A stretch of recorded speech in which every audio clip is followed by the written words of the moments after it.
Welcome back to Djji Tutorials. Let's dive into Trigonometry Part 1. Chapter 1. Trigonometric Functions. Trigonometric functions are mathematical functions that relate the angles of a triangle to the lengths of its sides.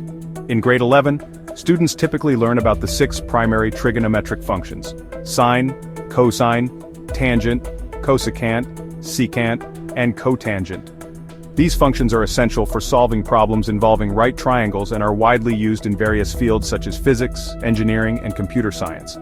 Trigonometric functions are mathematical functions that relate the angles of a triangle to the lengths of its sides. They are widely used in various fields such as physics, engineering, and computer graphics. Here's how to use them. Step 1. Understanding the functions. The primary trigonometric functions are sine, cosine, and tangent. They can be defined for a right triangle, not for obtuse angles. Sine of an angle equals opposite side over hypotenuse. Cosine of an angle equals adjacent side over hypotenuse.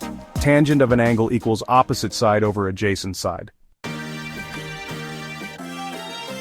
Step 2. Using the unit circle. Trigonometric functions can also be understood using the unit circle, where the radius is 1. The coordinates of a point on the circle correspond to the cosine and sine of the angle formed with the positive x-axis. Step 3. Calculating values. You can calculate the values of these functions using a scientific calculator or programming languages that support mathematical functions. Step 4. Applications.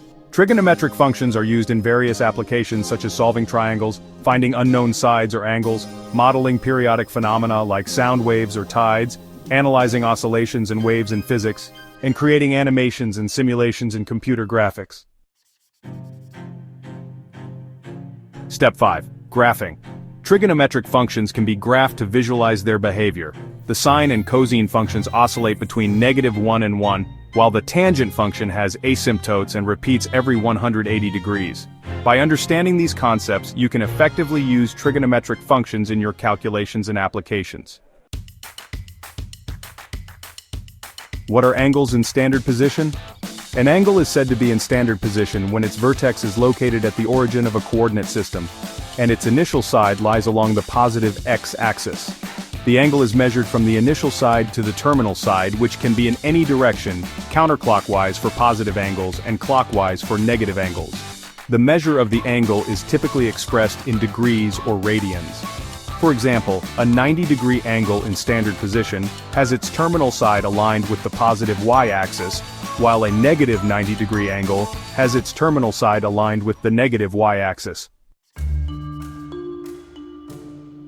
The initial ray and terminal ray are concepts used in the context of angles in standard position. The initial ray is the starting position of the angle, which is typically aligned along the positive x-axis. The terminal ray, on the other hand, is the ray that represents the angle's endpoint after rotation from the initial ray. The angle is measured in a counterclockwise direction from the initial ray to the terminal ray. If the angle is negative, the terminal ray is drawn in a clockwise direction. The difference between the two rays is essentially the angle itself, which can be measured in degrees or radians. Coterminal angles are angles that share the same terminal side when drawn in standard position, meaning they differ by a full rotation of 360 degrees, or 2 pi radians. For example, an angle of 30 degrees and an angle of 390 degrees are coterminal because if you rotate 390 degrees, you complete one full rotation, which is 360 degrees, and end up at the same position as 30 degrees. In general, to find coterminal angles, you can add or subtract multiples of 360 degrees or 2 pi radians from the original angle. Principal angles are the angles that are measured from the positive x-axis in a counterclockwise direction. They are typically defined within the range of 0 to 360 degrees or 0 to 2 pi radians. In trigonometry, principal angles help in determining the corresponding angles in different quadrants, and are essential for understanding the periodic nature of trigonometric functions. For example, the principal angle of 450 degrees is equivalent to 90 degrees, as it can be reduced by subtracting 360 degrees. Similarly, principal angles can also be used to find reference angles, which are the acute angles formed with the x-axis. Reference angles are the acute angles formed by the terminal side of an angle in standard position and the x-axis. They are always measured as positive angles and are typically between 0 and 90 degrees. To find the reference angle for any given angle, you can use the following rules. For angles in the first quadrant from 0 degrees to 90 degrees, the reference angle is the angle itself. For angles in the second quadrant from 90 degrees to 180 degrees, the reference angle is found by subtracting the angle from 180 degrees. For angles in the third quadrant from 180 degrees to 270 degrees, the reference angle is found by subtracting 180 degrees from the angle. For angles in the fourth quadrant, from 270 degrees to 360 degrees, the reference angle is found by subtracting the angle from 360 degrees. Reference angles are useful in trigonometry for simplifying calculations and understanding the properties of trigonometric functions. In trigonometry, the three primary ratios are sine, cosine, and tangent, which can be defined in terms of a right triangle. Given a right triangle with an angle theta, the sides are labeled as follows. The opposite side to angle theta is y, the adjacent side is x, and the hypotenuse is r. The three trigonometric ratios can be expressed as sine angle equals y over r, cosine angle equals x over r, and tangent angle equals y over r. These ratios are fundamental in solving problems involving right triangles and can be used to find unknown side lengths or angles. To determine the signs of trigonometric ratios in different quadrants, you can use the acronym ASTC, which stands for Quadrant 1, from 0 degrees to 90 degrees. All trigonometric ratios, sine, cosine, and tangent, are positive.